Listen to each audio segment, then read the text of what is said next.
Gonna do this one-handed here while filming. So there, I dropped it on, boom, full, take my magnet, and we're done. Sweet.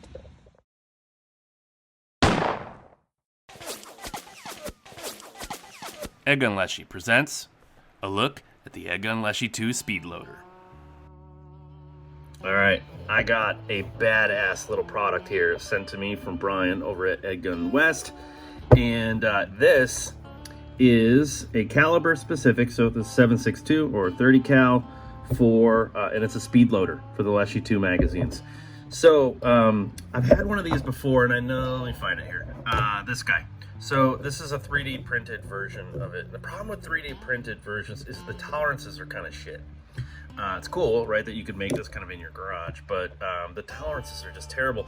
And I was really, I don't know, I just found like I was fumbling around with it a lot more than if I just loaded the damn magazine. So I didn't actually use this very often. Same concept though. So I am going to show you on this guy. And this is made out of, and I forgot the 61 something aluminum, and just really high grade aluminum. This thing is heavy and badass. And as you guys know, I'm a fidget guy, right? I've got all sorts of stuff around my desk. This, to start with, listen to this.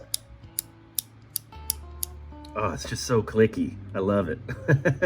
So if you want a fidget toy for your desk, awesome. While you're waiting to use it as an actual speed loader. But let's check this thing out real quick. So the first thing that you're gonna do is you get 1, 2, 3, 4, 5, 6 layers. But to get a 6th, you actually need this top layer to hold them all in. But a little pro tip hack, if you use an extra magazine magnet that comes with, you get a few extra ones in your, with the purchase of a Leshiy 2, you can actually just lock in, you'll get 6 full mags, kind of full in here, but we'll cover that at the very end. So all you gotta do is, red is wide open, as you see.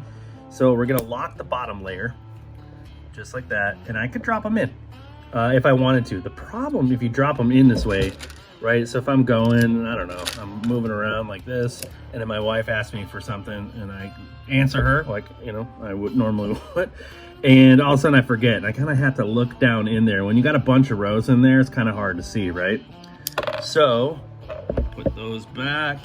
What I like to do is lock the bottom row, and then also lock the top row of the one that you're working on. So you got the row that you're working on, that you're filling, locked. And then we're gonna lock the the top row, and let's watch what happens.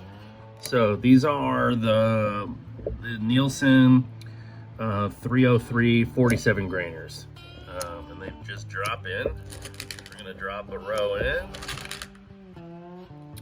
I won't fill this whole thing up because I don't know who in their right mind would want to watch me do that, but I'll do a row. So cool. So now you got this guy, and all we're gonna do once it's full, drop it down. Now I can then lock in this row, lock that guy. We'll do one more, so that way you guys can kind of see how this process would go. We're gonna fill this one up. That one hasn't painted very well. All right, that's why it was at the bottom of the bin. All right. And we lock that one in, and then so on and so forth. Now, when you get to the top, all you're gonna do to keep that 6th row, just slap your magnet for the magazine on top, and that will retain them, and that way you can use that 6th row as well. So now that we got them in, and these will all just turn white, right, once it's fully done. Now that we got it in, I wanna release this bottom row. So I'm gonna take my Leshiy 2 magazine, and you'll see it just fits perfectly in here. A little pro tip, you can actually just leave the magazine in the gun. And obviously it just needs using gravity, so you would just kind of angle it sort of that way. But I got the magazine out. It's gonna drop right in like this. I'm gonna turn it up, and all I'm gonna do is just whoop, flick that switch, and voila. Now with slugs, you know, they won't drop perfectly down in there. You do need to push them. I've gotten quite a few messages. If your magazine for some reason is a plastic one and it is not quite dropping in. That's how easy they should drop in. This plastic has been known to kind of, I mean, just a micro kind of shrinking level. If that happens to you, you can just get another one. So give the boys over at EDgun West a ring and just tell them you need a slug, a magazine that slugs will fit into, and they will be happy to sell you one and ship it off to you. So put the magnet on and you are ready to go. That is very awesome.